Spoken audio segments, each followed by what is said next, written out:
जय श्री कृष्णा। एंजाइटी को कैसे ठीक करें? एंजाइटी क्यों होता है? मान लो तुम बॉडी चेकअप कराने गया डॉक्टर के पास। चेकअप में पता चला कोलेस्ट्रॉल बढ़ा है, थायराइड है, बीपी कंट्रोल से बाहर है, शुगर बढ़ गया।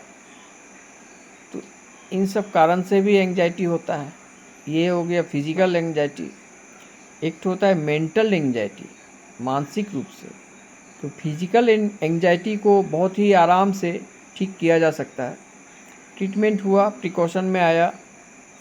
इसके लिए सबसे बेस्ट प्रिकॉशन ये है कि शुद्ध शाकाहारी भोजन करो, और दूसरा डॉक्टर के द्वारा जो मेडिकल चार्ट बनाया गया है उसके अनुसार भोजन करो, टाइम से मेडिसिन लो, अंडर कंट्रोल।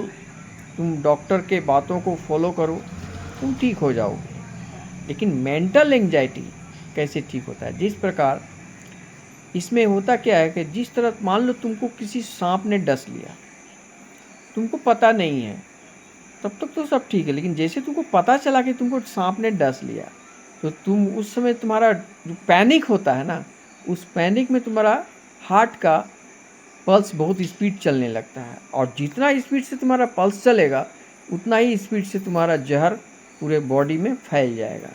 इससे बचने के लिए क्या करना है? इसलिए तुमको सबसे पहले पैनिक में नहीं आना है। तो मेंटल एंजाइटी में यही चीज़ काम करता है कि किसी भी परिस्थिति में, कितने भी दुख, कितने परेशानी, कितने भी बड़ी से बड़ी समस्याएं, कितने बड़े बड़े झटके जो भी हो, लेकिन सबसे पहला काम है कि तुम पैनिक में मत आओ, जिससे तुम्हारा डिटॉक्स हो जाएगा। पैनिक में मत आओ, फिर उसका सॉल्यूशन करो। तो मेंटल सॉल्यूशन के लिए ही भागवत गीता का अध्ययन है।